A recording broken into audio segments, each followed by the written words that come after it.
Olá pessoal, tudo certo? Estamos começando mais um programa que não tem nome, né? Na verdade, mais um não, porque a gente não começou nenhum, né?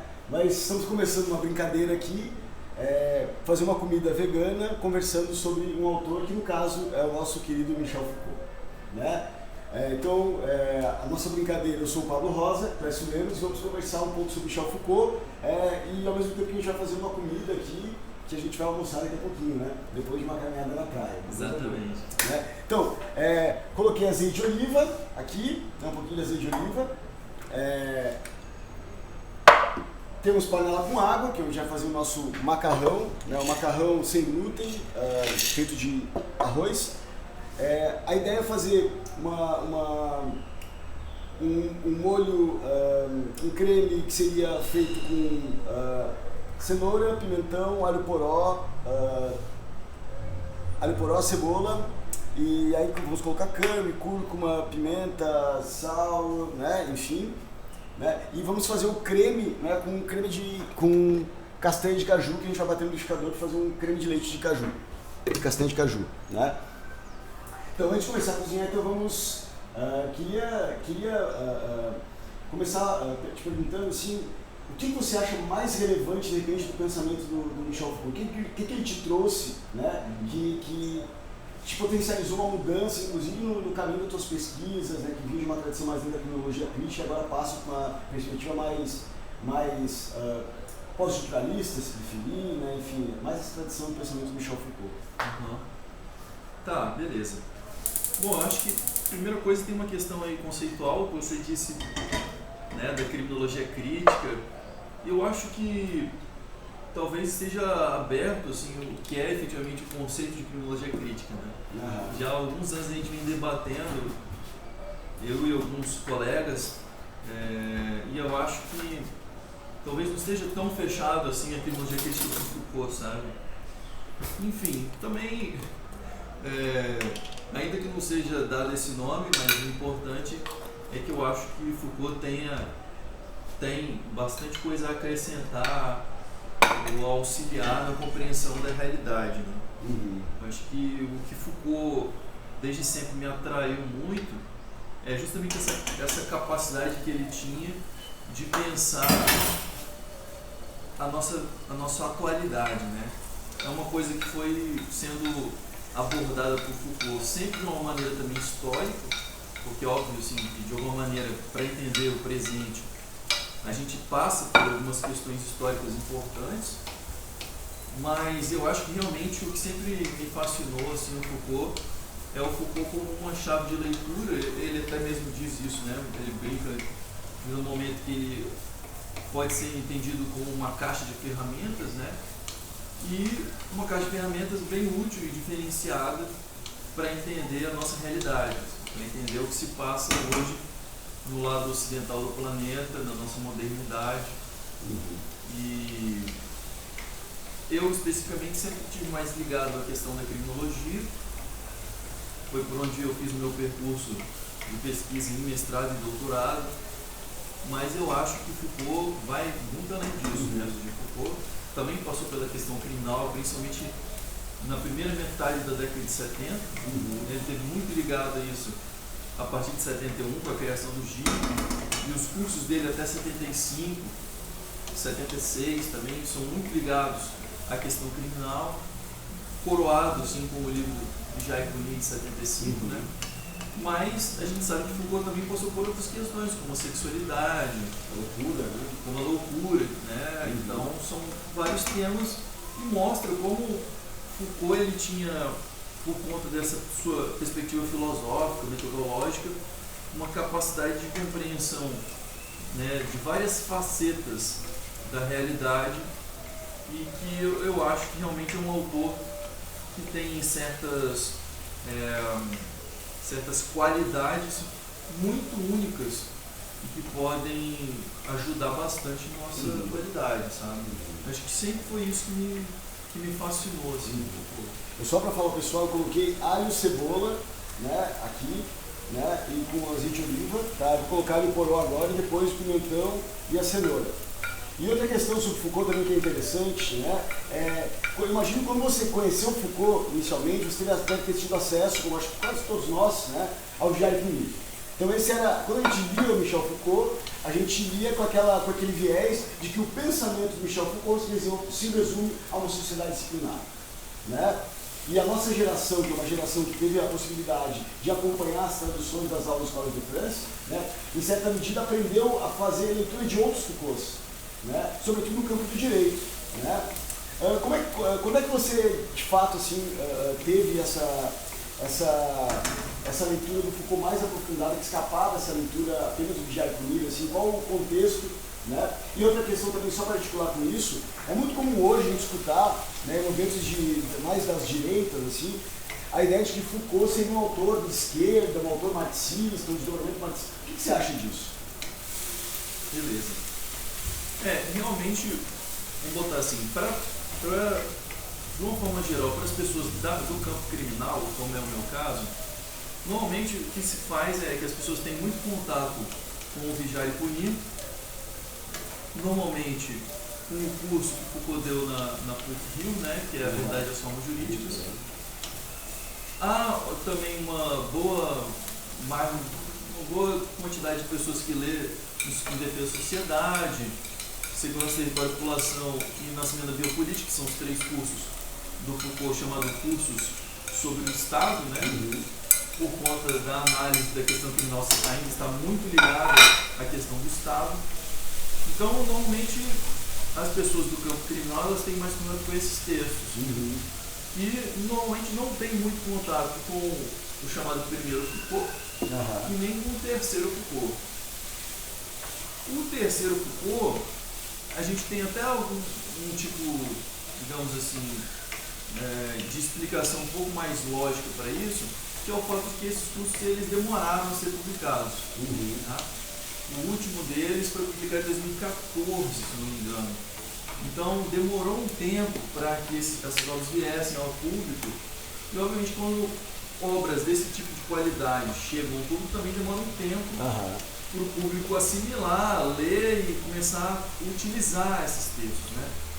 Então o terceiro Foucault, que é o Foucault que começa em 80 e termina com a morte de Foucault em 84, é um Foucault ainda muito pouco explorado, um pouco por conta, eu considero, dessa demora, né, da chegada desses textos ao público, e talvez um pouco também por uma certa reação do campo, que nós poderíamos chamar assim, de esquerda, contra algumas percepções que o Foucault foi desenvolvendo. Isso já é um palpite mais meu, assim, né? do porquê que o terceiro Foucault ainda não está sendo tão explorado. Mas o primeiro Foucault, ele até já tem bastante tempo que estava disponível ao público, né? Não tem cursos, né? O primeiro Foucault são livros.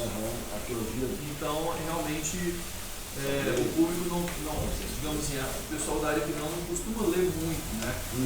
Tem alguma explicação para isso? Tem, porque realmente são livros em que ele não tratava da questão criminal de forma específica. Né? Ele foi tratado da área criminal, como eu disse, sobretudo a partir de 71. O curso dele de 72 é sobre a questão criminal, o curso de 73 é sobre a questão criminal. O de 74, que é o poder psiquiátrico, ele vai, digamos, tocar muito mais a questão da loucura e da medicina, como vai tocar a questão da loucura, mas obviamente tem questões relevantes para a questão criminal, sim. E em 75, os anormais têm uma grande aproximação também com a questão criminal. Mas aí ele fecha esse percurso com o Vigiar e Punir, como eu disse. Então, as pessoas ficam mais concentradas nesse livro, principalmente. Mas, enfim, é compreensível ter a questão, pelo menos os estudiosos da questão criminal, não utilizem tanto o primeiro Foucault e o terceiro Foucault. Eu acho que tem um certo âmbito de saber que ainda está para ser assimilado e mais utilizado pelos interessados em criminologia e criminal, né? Eu acho que é assim que eu vejo isso, basicamente. A sua segunda pergunta era qual mesmo? Sobre a aproximação entre o Foucault e o marxismo, né? É muito como você pega, por exemplo, se você pegar o livro, algumas falas do Olavo de Carvalho, por exemplo, né? temos o livro Nova Era Revolução Cultural, ele vai chamar essa tradição francesa, na qual ele se Foucault como Derrida, Guattari, ele vai chamar de desconstrucionistas, né? E ele vai dizer que esse grupo foi uma ajuda possibilitou uma ajuda inestimável ao comunismo, ao marxismo, né? Então ele faz uma aproximação que é uma aproximação, né, bastante questionável do ponto de vista acadêmico, né? Eu queria que você me falasse um pouco mais sobre isso, se de fato é possível aproximar, não é possível aproximar o pensamento de Foucault do pensamento marxiano, marxista. Bom, quem lê o Foucault já desde a primeira fase vê com muita clareza que Foucault queria se afastar de Marx em vários aspectos. Isso expressamente.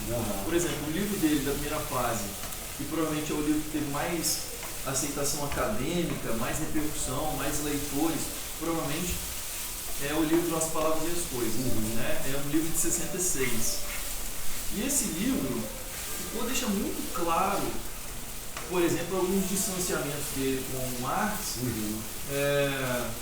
sobretudo com a questão do humanismo, a crítica que Foucault fazia ao humanismo, não só em Marx, obviamente, mas a premissa filosófica que Marx ele compreendia como estando perfeitamente enquadrado dentro disso que ele chamava de humanismo. Então, é muito claro que Foucault se dissocia de Marx em vários aspectos, de forma que seria até bem difícil chamar o Foucault de um marxista.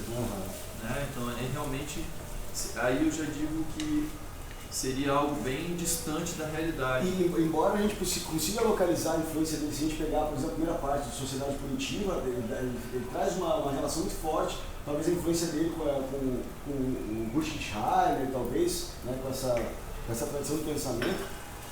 E também, uma outra coisa que eu acho também, não sei se que vale a pena a gente pensar também, é que o pensamento, como qualquer grande filósofo, como boa parte dos grandes filósofos, né, o pensamento ele é sempre dinâmico, né? Então, assim, há uma certa produção há uma certa análise em determinado contexto que, no contexto seguinte, pode emergir outros elementos que vão tornar aquela análise mais sofisticada, e aquela análise, inicialmente, que era forjada a partir de uma tradição do pensamento, acaba tendo uma certa visibilidade todo diferente, assim, né? Eu acho assim que Foucault ele não deve ser entendido como um anti-Marx, assim, um inimigo de Marx, né? Mas também definitivamente não é um marxista. Eu acho que, digamos assim, nem marxista nem inimigo de Marx. Ele produziu a sua própria filosofia. Obviamente que, para, digamos assim, falar de um pensamento crítico, você eventualmente pode ter algumas aproximações com Marx, eventualmente com alguma coisa ou outra do pensamento marxista, mas isso, digamos assim, não te torna um marxista por si só, né? Senão também, sim, né, claro. se qualquer autor que eu me vincula a uma certa ideia que me parece interessante, te faz tributário do pensamento dele, te faz tributário, me faz assim, devedor de tudo que ele pensa, aí, digamos, isso acabou a ciência, né? Não, isso é uma coisa interessante que eu tenho verificado assim, nas pesquisas, sobretudo com as direitas, essa simplificação de um pensamento extremamente complexo. Então você pega, você simplifica, você cria um bloco e você junta esses blocos que você idealizou, que na verdade não condiz com a realidade, condiz com uma interpretação bastante equivocada de que não lê em profundidade esses autores, né? Eu acho que Foucault sofre um pouco desse tipo de problema, inclusive com os marxistas e com as direitas. Vou só bater o liquidificador aqui, Hugo. Sim.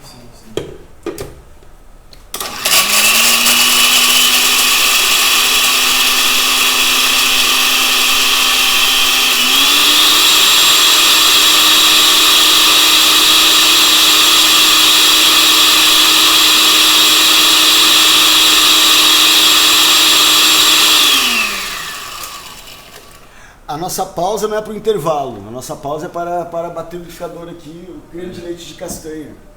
Eu acho que você tocou numa questão muito importante, Pablo, que é assim, a gente tem visto por parte de várias pessoas, pensadores, youtubers, escritores de uma forma geral, uma certa simplificação. Você até usou essa palavra agora, né? E eu acho que é importante deixar claro que essas simplificações, elas não são exclusivas nem da direita, entre aspas, e nem da esquerda. Sim. Eu acho que isso acontece dos dois lados.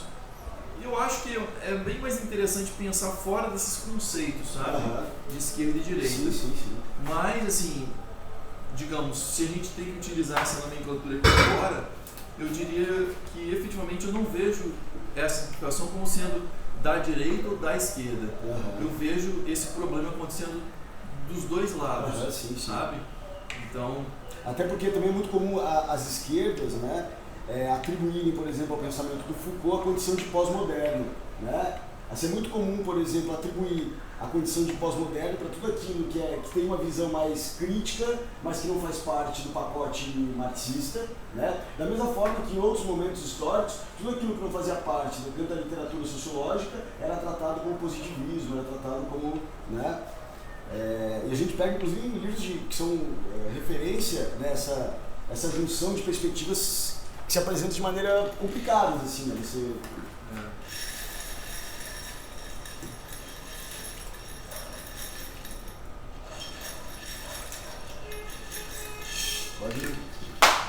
Eu acho que faz todo sentido isso, assim. Mas também não me agrada essa ideia de que se você usa alguma coisa desse autor, o seu pensamento já é de todo descartado, né? Sim. Então eu acho que também a gente não deve demonizar nenhum autor, sabe? Então, esse seria um preconceito problemático, sabe? Eu não acho que, exatamente por isso que eu estava tocando na questão de que eu não acho que Foucault deve ser visto como um anti-marxista, né? E nem como um marxista, porque eu acho que tem questões que se aproximam e questões entre esses autores que se dissociam. Então, não vejo como necessariamente analisar Foucault a partir desse olhar, né? Mas eu acho que tem questões relevantíssimas em Foucault para entender da onde que ele se separava de Marx. Uma delas é essa questão do humanismo, ficou bem claro no Foucault já desde o início. Essa é uma questão que pode ser vista já na História da Loucura. E é uma crítica que ele manteve até o final da vida. Ou seja, a dissociação dele filosófica com as premissas humanistas, né? O que ele trabalharia a partir de uma metodologia, de uma linguagem que ele chamaria de linguagem genealógica, ou método genealógico. E a influência do Nietzsche no pensamento dele. Exatamente. Então, é o momento em que ele se aparta dos humanismos, né? Eu gosto, inclusive, muito de um trecho em que ele diz que era necessário não apenas matar Deus no pensamento ocidental, mas também matar o homem, né? Matar o próprio homem.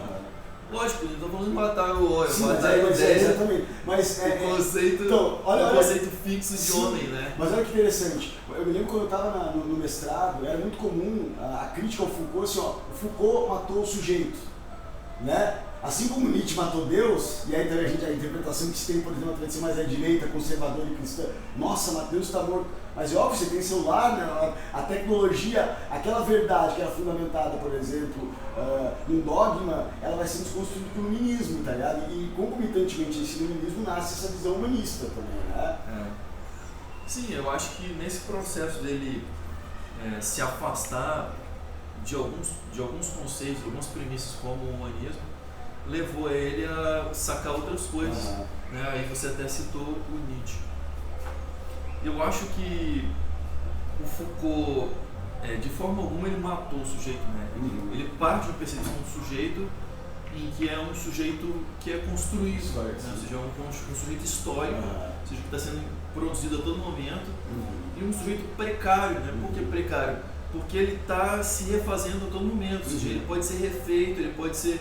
Um novo sujeito pode ser criado a qualquer momento, né? Então, é por isso que ele não é um humanista. Não é dizer não humanista não quer dizer que ele é contra os direitos humanos, por exemplo, que seria um absurdo de interpretação, né, de Foucault. Não tem nada a ver uma coisa com a outra.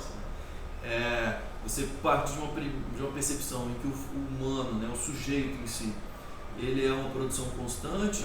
Isso não quer dizer de forma alguma deixar de lado certos direitos que nós temos alcançado, né, ou inclusive progredir, né, nesses avanços, né. Tem uma coisa que é interessante, né, assim, eu acho que tem algumas... O próprio Foucault, naquele texto do livro Paul Robinot, né, do Sujeito e o Poder, né, que é muito atribuído ao Foucault a ideia de que Foucault ele inovou a forma de pensar o poder, né, em várias dimensões, né, a ideia de poder é algo não como algo que se detém, mas algo que se exerce, né, e aí o próprio Foucault vai dizer, não, peraí, o meu problema não é o poder, é o sujeito. Só que eu relaciono o sujeito com, em determinado momento, o sujeito com o saber, o sujeito com o poder, o sujeito consigo, né? Então essa articulação que permite ele olhar o sujeito de diferentes perspectivas, né? Como é que o sujeito ele é efeito e ele é o produtor dessas relações de poder na qual ele está submetido, na qual ele também reproduz. Sim. Ele governamentaliza e... Sim. E aí tem uma questão muito interessante, que é o fato de que Foucault, na sua terceira fase, né, Foucault de 80 a 84, os 5 cursos dele no Collège de France e também o curso dele em Louvain, que já é publicado também em português, né, ele foi uma fase em que ele utilizou para deixar mais claro ainda esse aspecto, essa perspectiva dele do sujeito como um sujeito produzido. E fazer isso ingressar de uma forma mais explícita nos debates dele em torno da questão política e da questão da verdade, ou seja, a questão do conhecimento de uma forma geral. Então o terceiro Foucault, eu acho que ainda há um espaço muito grande da aplicação do terceiro Foucault no campo das ciências sociais. Foi o que eu tentei fazer na minha tese de doutorado, né? Que é na questão da análise da criminologia, da política criminal.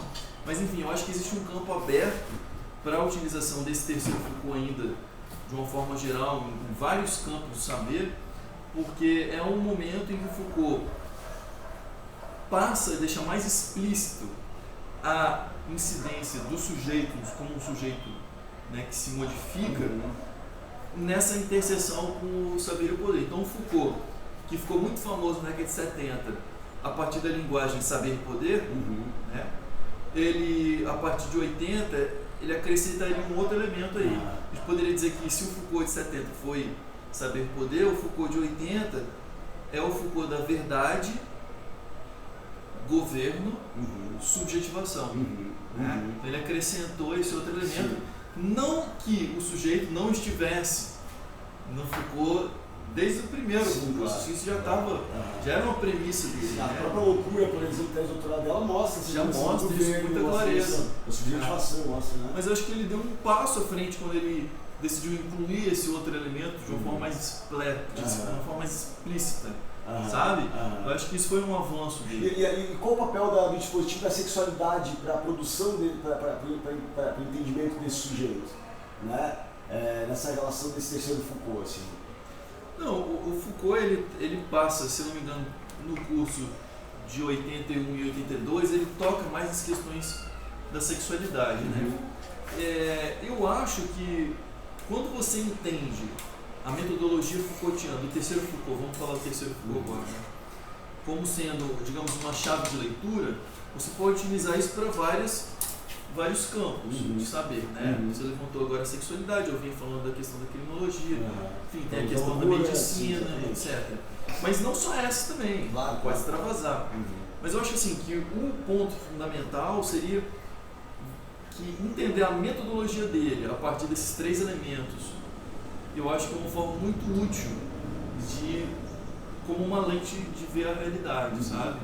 Então, entender, basicamente, eu vou dar um primeiro elemento aqui que seria fundamental para entender isso, é que esses 3 elementos para Foucault, eles são elementos que estão em uma ordem circular. O que significa isso?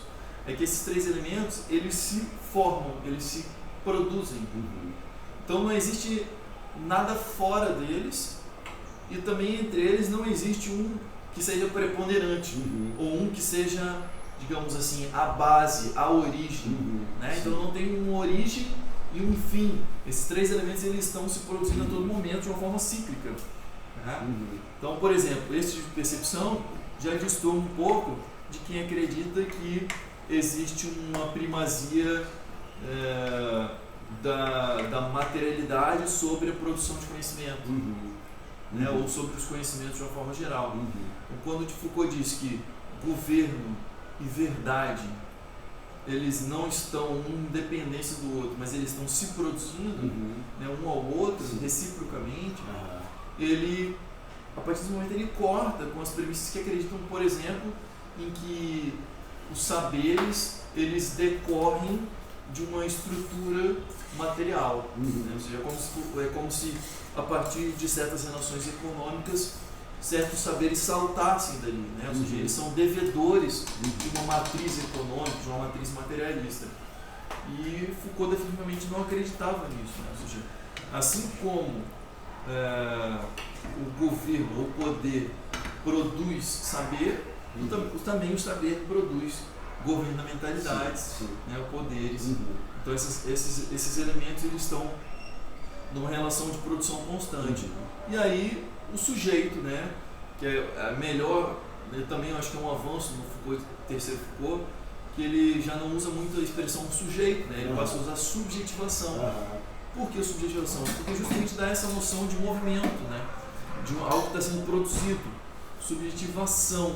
Então, subjetivação significa que algo foi produzido e que pode ser reproduzido, ou seja, que pode ser produzido algo distinto, né, ou seja, isso está em movimento. É uma criação. Então acho que essa tem uma grande vantagem nessa linguagem Foucaultiana, sabe? Sim. Uma questão que eu queria... o que foi mais determinante, por exemplo, na tua tese de doutorado, né? O que Foucault acabou sendo mais determinante nessa tua tese de doutorado? Assim, qual a dimensão, você fala, olha, sem esse olhar a partir desse autor, isso não teria alcançado um resultado, assim, uma percepção, uma análise de maneira... Quais dimensões? Ou pode escolher uma dimensão?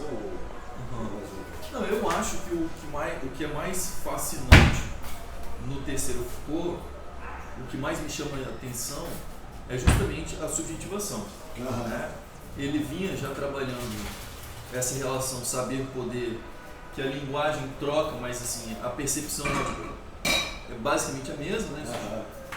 Saber deixa de ser utilizado como nomenclatura para ser utilizada a nomenclatura verdade, e poder deixa de ser utilizado para ser utilizada a linguagem governo ou governamentalidade, mas não há grandes modificações com relação a esses elementos no Foucault de 80.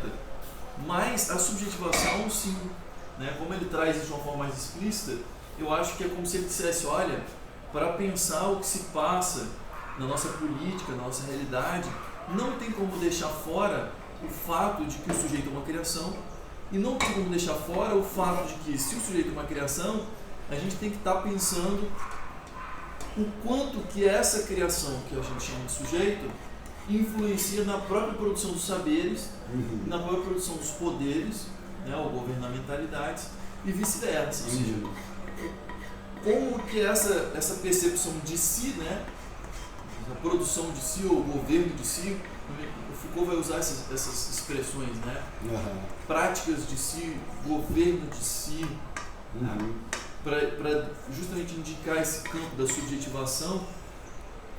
Então eu acho que essa é a grande contribuição do terceiro Foucault, foi o que mais me chamou a atenção. Como que esse campo da produção de si, ela tem que estar conectada também com a produção política, com a cultura, com os pensamentos. Tá? Então isso é relevante tanto, vamos dizer assim, para o campo da psicologia, né? Para fazer uma introdução dos outros campos para compreender o sujeito, como também para os outros campos, vamos dizer, a ciência política, a sociologia, a antropologia, receber mais essa percepção da psicologia, né, do sujeito, e, digamos, fazer uma interação melhor entre esses saberes, né, que a gente poderia chamar de saberes das ciências humanas, né, poderia dar esse nome, assim, né, que era um nome que o Foucault utilizava. Então eu acho que isso é o que me chamou mais atenção, o Clécio, né? Óbvio que tem outras alterações que Foucault fez, né, nesses conceitos, outras avanços que ele fez em torno da governamentalidade, sim. Mas você perguntou a mim, Clécio, né, o que me chamou a atenção foi mais efetivamente a questão da subjetivação, a necessidade de trazer esse campo a pensar político.